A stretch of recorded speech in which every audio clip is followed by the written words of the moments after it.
Alright guys, I'm going to do the best I can to record this footage. Now the phone is only recording about 16 minutes of footage before it quits working. And yes, I have erased everything and don't have nothing on this phone, but yeah, that's the situation. Then we got a situation with this engine. I got the timing marks lined up. On the phone they look kind of crooked, but they are right on the money. That one down there. But this is an issue that I have. One, I called the junkyard and they're telling me that it took them a minute to find how many miles this motor's got on it. Some stop leak stuff came out of it. I'm not really enthused with that. Plus, this WEPO, this is the water pump I just took out. Like y'all guys see that. If y'all can see that WEPO there, it looks like this thing's been leaking water for a minute. Man, this motor is so hard to get out. I'm really hoping that there's nothing wrong with this engine. I called them. Supposedly they told me that it was insurance claim and the car was running and driving when it got wrecked. So I don't know, you know. But I wanted y'all to check out this timing belt.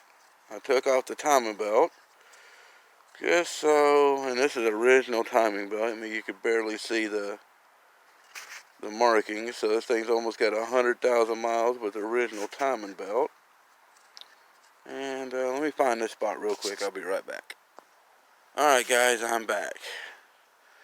This right here is the reason why if you get a junkyard motor, you always want to change the timing belt and the water pump.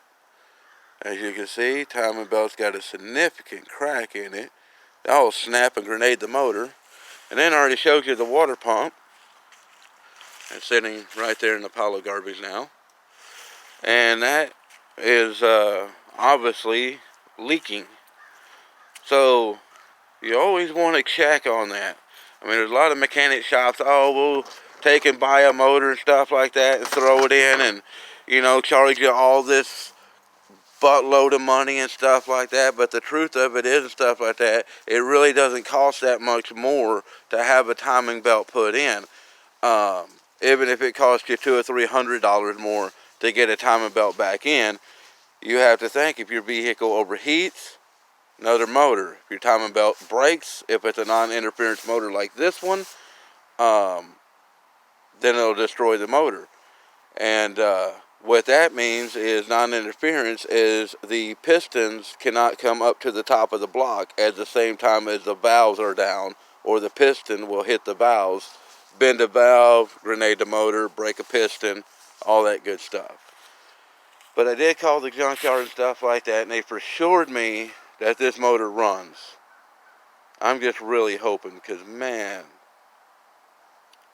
that is just really difficult. Alright, I'm going to get this water pump and timing belt on and, whoop, a little dizzy. Get this timing belt and this water pump on and show you guys how I'm going to put this motor into that cradle. So, I'll be right back. Alright guys, had to find my buffing tool. Now a lot of people says, oh, you don't want to use this, you got to use sandpaper or razor blade. Well, one, I don't like using a razor blade. Ow, jeez. I don't like using a razor blade because you could gouge this aluminum block and it can leak. And as long as you're careful, you can use one of these. As long as you're careful. You don't want to stay in the same spot. You really don't. So let me get this cleaned up and I'll be right back. I'm just so afraid of this engine, you guys, it's not even funny. I mean, look at this. I don't even know what that is. It looks like head gasket treatment to me. I'm just not sure. See, them junkyards like, oh, it ran and stuff like that. You know, well, they don't run these engines for a couple of hours or anything else. They only run these things, and this is a 2005, not a 2006, so And originally I was told that this motor had 96,000 miles on it. And then when I talked to the guy, he's telling me that it's got 97,000 miles on it. So they don't even really know how many miles this motor's got on it. Oh, I'm just hoping. But I got all this cleaned.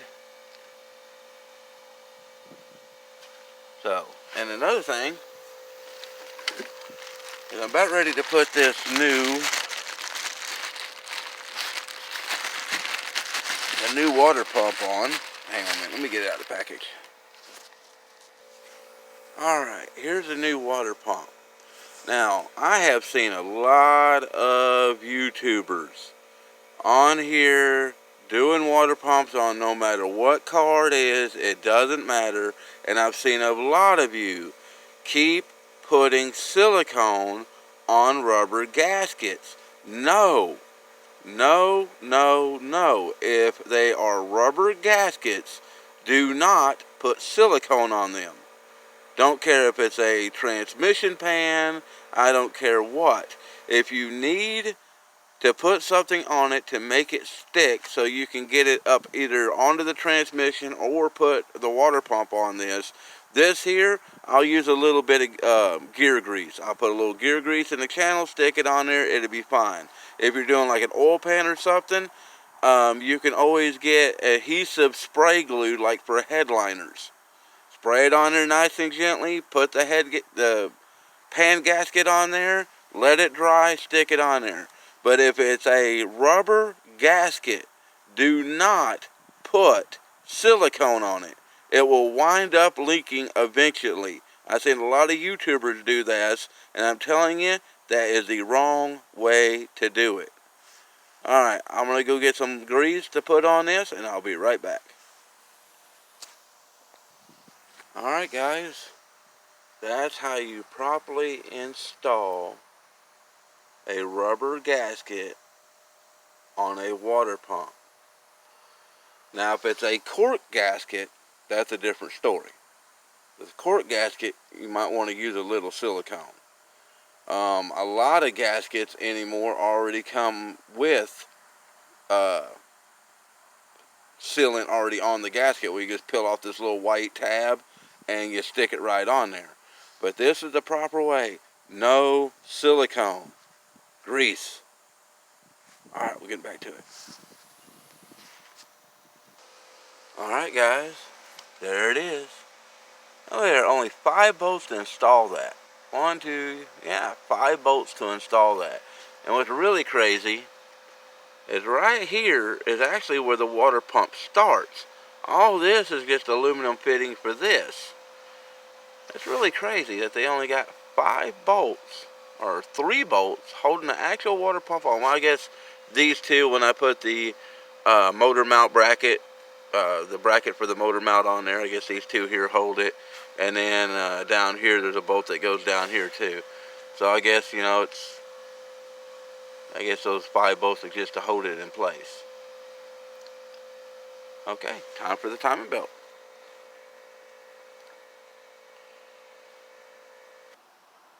Alright guys, I got the timing belt on there. Let's see here. That mark lines up perfectly. That mark there lines up perfectly. This right here is lining up perfectly. So what do you think, guys? You think we can pull the pin? Let's pull the pin. Oh, wow, that was a hell of a pin. I'm going to keep that pin. Alright, guys. It's all tight. Nothing loose. Everything on there. Alright. We're placing a timing belt on a V6 Saturn Vue. It went in good. Alright guys, I am going to end this video. And the next video that you'll see will be the plastic stuff put back. Harmonic balancer, all that. And the motor will be in there. Cool. Catch y'all on the flip side.